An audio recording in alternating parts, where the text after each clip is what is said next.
नमस्कार, देशोन्नतीच्या सुपर 30 मध्ये मी ऐश्वर्या आपलं स्वागत करते। अमराठी व्यापाऱ्यांनी काढलेल्या मोर्चाला प्रत्युत्तर देण्यासाठी आज मीरा रोड मध्ये मराठी भाषिकांनी मोर्चा काढला। शिवसेना, उद्धव बाळासाहेब ठाकरे गट आणि मनसेचे नेते, पदाधिकारी, कार्यकर्ते या मोर्चात प्रचंड संख्येने सहभागी झाले होते। यावेळी सगळ्याच नेत्यांनी सत्ताधाऱ्यांवर आणि स्थानिक आमदार, खासदारांवर तुफान हल्ला चढवला। मराठीचा अपमान कराल तर कानाखाली बसेल असा थेट इशारा मनसेचे नेते संदीप देशपांडे यांनी दिला आहे। आमदार सुरेश धस यांचा मुलगा सागर धस यांच्या चारचाकी गाडीने दुचाकी गाडीला धडक दिली असून या अपघातात नितीन शेळके यांचा जागीच मृत्यू झालाय। रात्री 10:30 ते 11च्या दरम्यान ही घटना घडली असून अहिल्यानगर पुणे महामार्गावर ही घटना घडली आहे। या प्रकरणी सुपा पोलीस स्टेशनमध्ये गुन्हा दाखल करण्याचं काम सुरू आहे। मुंबईत विधिमंडळात सरन्यायाधीश भूषण गवई यांचा सत्कार सोहळा आयोजित करण्यात आला। मुख्यमंत्री, उपमुख्यमंत्री आणि इतर सर्वपक्षीय नेत्यांच्या उपस्थितीत गवई यांना विधिमंडळात सन्मानित करण्यात आलं। यावेळी भाषण करताना वडिलांचे विधानमंडळाशी असलेले 30 वर्षांचे संबंध आणि त्याच इमारतीत होत असलेला सत्कार यामुळे गवई भावुक झाले। हा सत्कार म्हणजे 12,87,00,000 जनतेचा आशीर्वाद आहे असं ते म्हणाले आहेत। आज मंत्री प्रताप सरनाईक यांनी पोलिसांविरोधात भूमिका घेत मीरा रोड येथील मोर्चात सहभागी होण्यासाठी जात असल्याची घोषणा केली, पण तिथे त्यांना मोर्चेकऱ्यांच्या प्रचंड रोषाचा सामना करावा लागला। यावेळी संतप्त जमावातील एकाने प्रताप सरनाईक यांच्या दिशेने बाटलीही भिरकावली। प्रताप सरनाईक यांनी याआधी मराठी भाषिकांच्या विरोधात भूमिका घेतल्यामुळे त्यांना आमचा विरोध आहे असं म्हणत मोर्चेकऱ्यांना प्रचंड घोषणाबाजी करण्यास सुरुवात केली। मोर्चेकऱ्यांचा रोष लक्षात घेत प्रताप सरनाईक यांनी या मोर्चातून बाहेर पडण्याचा निर्णय घेतला। दरम्यान या मोर्चाच्या माध्यमातून मनसे आणि उद्धव ठाकरेंची शिवसेना राजकारण करत असून त्यांच्या लोकांनीच मला विरोध केला असा आरोप प्रताप सरनाईक यांनी केलाय। पुणे पोलिसांनी गुन्हेगारांना रील्स बनवण्यास मनाई केली असताना सिंहगड रोड पोलीस ठाण्यात खंडणीच्या गुन्ह्यात अटक झालेल्या आरोपींनी पोलीस स्टेशनचा फोटो आणि हातात बंदूक घेत रील्स बनवून सोशल मीडियावर व्हायरल केला। दादा मोरे आणि किरण शिंदे अशी आरोपींची नावे असून त्यांनी एका बांधकाम व्यावसायिकाला धमकावून खंडणी मागितली होती। अटकेनंतरही गुन्हेगारांची मस्ती कायम असून परिसरात दहशतीचं वातावरण निर्माण झालंय। खेळता खेळता दोरीचा गळफास बसल्याने 12 वर्षांच्या मुलाला प्राण गमवावे लागल्याची हृदयद्रावक घटना समोर आली आहे। जळगाव जिल्ह्यातील रावेर तालुक्यात विद्यानगरमध्ये हा प्रकार घडलाय। हार्दिक अहिरे असं मयत मुलाचं नाव आहे। आईने त्याला बघताच एकच आक्रोश केला। दुर्दैवाची गोष्ट म्हणजे हार्दिक हा अहिरे दाम्पत्याचा दत्तक मुलगा होता। सह्याद्रीच्या कुशीत सुमारे 4000 फूट उंचीवर वसलेल्या आणि तितक्याच नागमोडी वळणाचा असलेल्या सह्याद्रीच्या कडेकपारीतून थेट पश्चिम महाराष्ट्रातील सातारा जिल्ह्यात जाणाऱ्या रघुवीर घाटाची अवस्था बिकटच झाली आहे। या घाटात सद्यस्थितीत दरडी कोसळण्याचे सत्र सुरूच असल्याने हा घाट प्रवासासाठी धोकादायक बनलाय। मालवण शहरातील मेढा येथील समुद्रात मासेमारीसाठी गेलेली एक छोटी नौका जोरदार वारा आणि लाटांच्या माऱ्यात पलटी झाली। या घटनेत नौकेतील 3 मच्छीमार समुद्रात फेकले गेले। यापैकी 2 सुखरूप बचावले असून एक मच्छीमार अद्याप बेपत्ता आहे। स्थानिक मच्छीमारांकडून समुद्रात त्याचा शोध सुरू आहे। ही घटना आज मंगळवारी पहाटे 6 वाजताच्या सुमारास घडली आहे। पुणे जिल्हा परिषदेच्या ताब्यातील 58 व सार्वजनिक बांधकाम विभागातील 3 असे एकूण 61 पूल धोकादायक असून ते पाडण्याचे आदेश जिल्हाधिकारी जितेंद्र डुडी यांनी जिल्हा परिषद आणि सार्वजनिक बांधकाम विभागाला दिले आहेत। येत्या 2 ते 3 महिन्यात ही कार्यवाही पूर्ण करण्यात येईल असंही त्यांनी स्पष्ट केलंय। दरम्यान जिल्ह्यातील पर्यटन स्थळांवर पर्यटकांना बंदी घालणे संयुक्तिक नसून पर्यटकांची संख्या मर्यादित ठेवण्यासाठी संयुक्त वन व्यवस्थापन समिती आणि वन विभागाची मदत घेतली जाणार असल्याचंही त्यांनी यावेळी सांगितलं आहे। केंद्र शासनाने जाहीर केल्यानुसार लवकरच जातनिहाय जनगणना होणार आहे, परंतु या जनगणनेत मराठा समाजाची ओबीसी चुकीची नोंदणी केल्यास त्यावर आक्षेप नोंदवण्यात येईल असं अखिल भारतीय महात्मा फुले समता परिषदेचे प्रदेश कार्याध्यक्ष व माजी खासदार समीर भुजबळ यांनी स्पष्ट केलंय। लहान मुलांना कोवळ्या वयात जर योग्य शिक्षण आणि माहिती मिळाली तर तेच मूल पुढे जाऊन सजग नागरिक होऊ शकतं। त्यामुळे बाल शिक्षणातील प्रत्येक धडा आणि त्यातील प्रत्येक माहिती अचूक असणं आवश्यक आहे। मात्र बालभारतीद्वारे पुरवण्यात आलेल्या प्राथमिक शाळांमधील इयत्ता 2रीच्या पाठ्यपुस्तकात मराठी महिन्यांच्या नावाच्या माहितीमध्ये विसंगती असल्यानं शिक्षकांचा सध्या गोंधळ उडतो आहे। भोर तालुक्यातील सर्वात मोठ्या नसरापूर ग्रामपंचायत कार्यालयात भर दुपारी घुसून एका माथेफिरू तरुणाने फर्निचरची तोडफोड करत ग्रामपंचायतीच्या कर्मचाऱ्यांना सज्जड दम दिलाय। कार्यालयात गोंधळ घालण्याचा प्रकार घडल्याने नागरिकांतून संताप व्यक्त करण्यात आला असून त्या व्यक्तीवर राजगड पोलिसांनी कडक कारवाई करावी अशी मागणी होत आहे। पांढरकवडा तालुक्यातील 4 गावातील मजुरांच्या बँक खात्यातून केवळ 3 महिन्यात कोट्यवधी रुपयांचे संशयास्पद आर्थिक व्यवहार झाल्याचा गंभीर प्रकार उघडकीस आला असताना या प्रकरणाचा मुख्य सूत्रधार पोलिसांच्या निष्काळजीपणामुळे पसार झालाय। दरम्यान या खात्यांचा वापर ऑनलाईन गेमिंगसाठी झाला असावा असा प्राथमिक अंदाज व्यक्त करण्यात येतोय।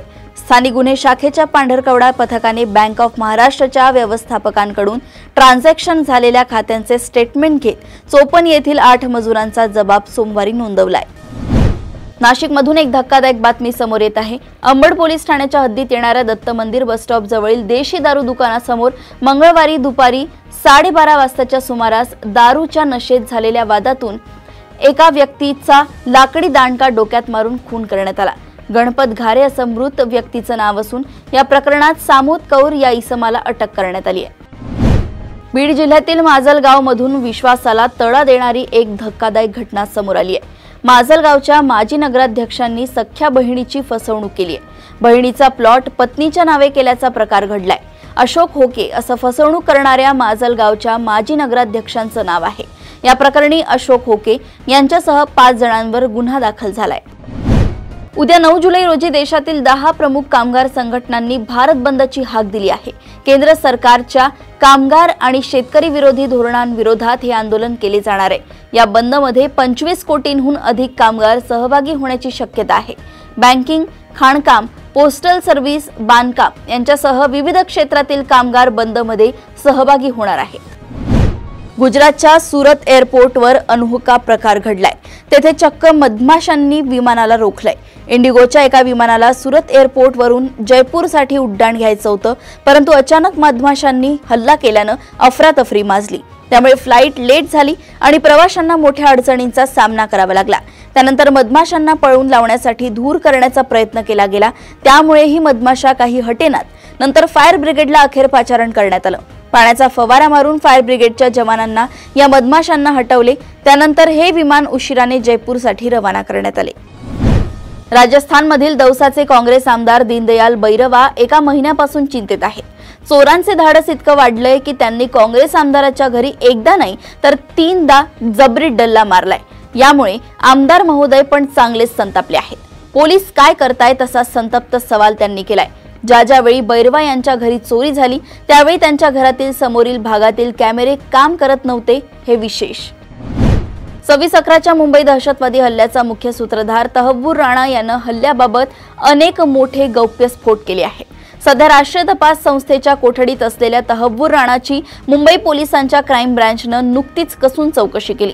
या चौकशी दरम्यान त्यानं दहशतवादी हल्ल्याच्या नियोजनात पाकिस्तानी सैन्याचे उच्च अधिकारी आणि ISIचा सहभाग असल्याचं उघड केलंय। कच्च्या तेलाचं उत्पादन करणाऱ्या देशांची संघटना असलेल्या ओपेकने तेलाचे उत्पादन वाढवण्याची घोषणा केली आहे। त्यानंतर लवकरच कच्च्या तेलाच्या किमतीत मोठी घसरण होण्याची शक्यता आहे। जुलैच्या अखेरीस किंवा ऑगस्ट महिन्यात आखाती देशांच्या ब्रेंट क्रूड ऑइलच्या किमती प्रति बॅरल $10 किंवा सध्याच्या पातळीपेक्षा 15% कमी होऊ शकतात असं तज्ज्ञांचं मत आहे। त्यामुळे भारतात देखील पेट्रोल आणि डिझेलच्या किमतीत घसरण होण्याची शक्यता आहे। रशियाचे परिवहन मंत्री रोमन स्टारोबॉयड यांची राष्ट्राध्यक्ष पुतीन यांनी पदावरून हकालपट्टी केली। त्यानंतर काही तासातच त्यांनी आत्महत्या केली। AFPने रशियन वृत्तसंस्थांच्या हवाल्याने सांगितलंय की पदावरून हटवल्यानंतर स्टारोबॉयड यांनी मॉस्को शहरात स्वतःला गोळी मारली। अधिकाऱ्यांना त्यांचा मृतदेह त्यांच्या गाडीतच सापडलाय। त्यांच्यावर भ्रष्टाचाराचे आरोप होते आणि त्यामुळेच त्यांनी हे पाऊल उचललं असावं असा अंदाज वर्तवला जातोय। इस्रायलने हुतींवर हल्ला केला तर बंडखोर अजून आक्रमक बनले। त्यांनी 1-2 नाही 11 बॅलिस्टिक मिसाइल्स डागून इस्रायलला सडेतोड प्रत्युत्तर दिलंय। त्याशिवाय ड्रोन हल्ला सुद्धा केलाय। बेन गुरियन एअरपोर्ट आणि अश्कलोन ऊर्जा प्रकल्पांना त्यांनी टार्गेट केलंय। हुतींच्या या डबल अटॅकने अमेरिका श्वास सुद्धा रोखला गेलाय। अमेरिकेने तत्काळ इराकमधील आपल्या बेसवरील रडार ऍक्टिव्ह केले। त्याशिवाय पॅट्रियट मिसाइल सिस्टीम आणि अन्य एअर डिफेन्स सिस्टीम सुद्धा तैनात केली आहे। पाकिस्तानी लष्कर प्रमुख असीम मुनीर आणि राष्ट्रपती आसिफ अली झरदारी यांच्यातील पडद्यामागील रस्सीखेच दिवसागणिक वाढत चालली असल्याचं समोर आलंय। पाकिस्तानच्या राजकारणावर बारकाईने लक्ष ठेवणाऱ्या जाणकारांचं म्हणणं आहे की बिलावल भुट्टो यांनी हाफिज सईद आणि मसूद अझहर सारख्या दहशतवाद्यांना भारताच्या ताब्यात देण्याबद्दल बोलले तेव्हाच याचे संकेत मिळाले होते। तज्ञांचं म्हणणं आहे की असीम मुनीर यांना अमेरिकेचा पाठिंबा मिळालाय आणि मागील लष्कर प्रमुखांप्रमाणे तेही सत्तापालट करून आसिफ अली झरदारी यांना पदावरून हटवू शकतात आणि स्वतः राष्ट्रपती बनू शकतात। राज्यातील अकृषी सार्वजनिक विद्यापीठे व अशासकीय अनुदानित महाविद्यालयांमधील शिक्षक आणि शिक्षकेतर रिक्त पदे भरण्यासाठी राज्य शासनाने सकारात्मक पाऊल उचलले। मुख्यमंत्री देवेंद्र फडणवीस यांच्या अध्यक्षतेखाली विधान भवनात झालेल्या उच्च व तंत्र शिक्षण विभागाच्या आढावा बैठकीत फडणवीस यांनी अभियांत्रिकी अनुदानित संस्थांमध्ये 100% पदभरतीस मंजुरी दिली असून अशासकीय महाविद्यालयांमधील 5012 सहाय्यक प्राध्यापक पदे तसेच विविध विद्यापीठांतील 788 अध्यापन व 2242 शिक्षकेतर पदे भरण्यास मान्यता देण्यात आली आहे। राज्य सामायिक प्रवेश परीक्षा कक्षामार्फत फार्मसी अभ्यासक्रमातील B.Pharm आणि PharmD या 2 अभ्यासक्रमांची प्रवेश प्रक्रिया सुरू झाली आहे। यासाठी सोमवारपासून विद्यार्थ्यांना ऑनलाईन अर्ज करण्याची संधी देण्यात आली। या अभ्यासक्रमांसाठी विद्यार्थ्यांना 14 जुलैपर्यंत अर्ज दाखल करता येणार आहेत। 18 जुलैला तात्पुरती गुणवत्ता यादी जाहीर केली जाणार आहे। यावर हरकती आणि सूचनांसाठी 19 ते 21 जुलै दरम्यान मुदत देण्यात आली आहे। देशातील सरकारी बँकांमध्ये मोठी भरती होणार आहे। विविध बँकांकडून मिळालेल्या आकडेवारीनुसार एकूण नवीन भरतीपैकी सुमारे 21,000 अधिकारी असतील आणि उर्वरित कर्मचारी लिपिकांसह असतील। सरकारी 12 बँकांपैकी सर्वात मोठी बँक असलेल्या भारतीय स्टेट बँकेने चालू आर्थिक वर्षात विशेष अधिकाऱ्यांसह सुमारे 20,000 कर्मचाऱ्यांची नियुक्ती करणार आहे। सध्या आर्टिफिशियल इंटेलिजन्स जगतात मोठी खळबळ उडवून देणाऱ्या कंपन्यांमध्ये एक नाव वेगाने पुढे येतंय, परप्लेक्सिटी AI। ही कंपनी 2022 मध्ये अमेरिकेतील सॅन फ्रान्सिस्को येथे सुरू झाली आणि अवघ्या काही वर्षात ती टेक क्षेत्रातील लक्षवेधी ताकद ठरू लागली। परप्लेक्सिटी ही फक्त एक चॅटबॉट नाही तर ती एक कन्व्हर्सेशनल सर्च इंजिन आहे जी गुगल आणि बिंग प्रमाणेच वापरली जाते। पण वेगळी गोष्ट म्हणजे ती कोणतीही जाहिरात दाखवत नाही आणि थेट स्त्रोतांसह संक्षिप्त अचूक उत्तर देते। याच कंपनीने अलीकडेच कोमेट नावाचं एक AI बेस्ड ब्राउझर असिस्टंट देखील लॉन्च केलंय जे ऑनलाईन शॉपिंग, ईमेल व्यवस्थापन आणि वेब पेज सारांश तयार करण्यास मदत करतं। आता ही कंपनी इतकी चर्चेत आहे की मेटा आणि ॲपल सारख्या महाकाय कंपन्या तिला विकत घेण्यासाठी उत्सुक आहेत।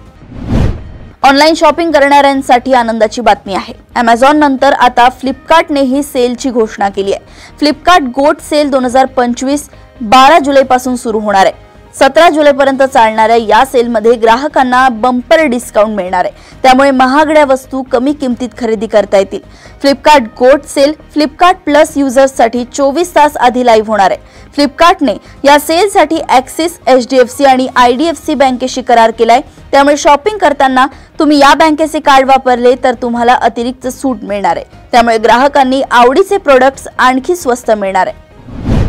बॉलिवूडचा मिस्टर परफेक्शनिस्ट त्याच्या पुढच्या प्रोजेक्टबद्दल त्यांनी घोषणा केली आहे। आमिर खान महाभारतवर ऑगस्टमध्ये काम सुरू करणार आहे।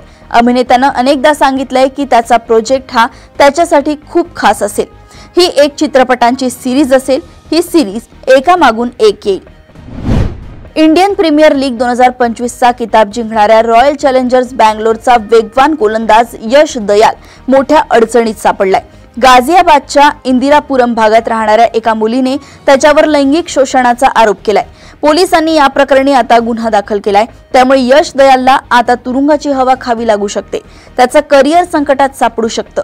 लग्नाचं आश्वासन देऊन यश दयालनं आपलं आर्थिक, मानसिक आणि शारीरिक शोषण केलंय असा आरोप या युवतीनं केलाय। अशाच सुपर 30 बातम्या जाणून घेण्यासाठी बघत रहा देशोन्नती। नमस्कार।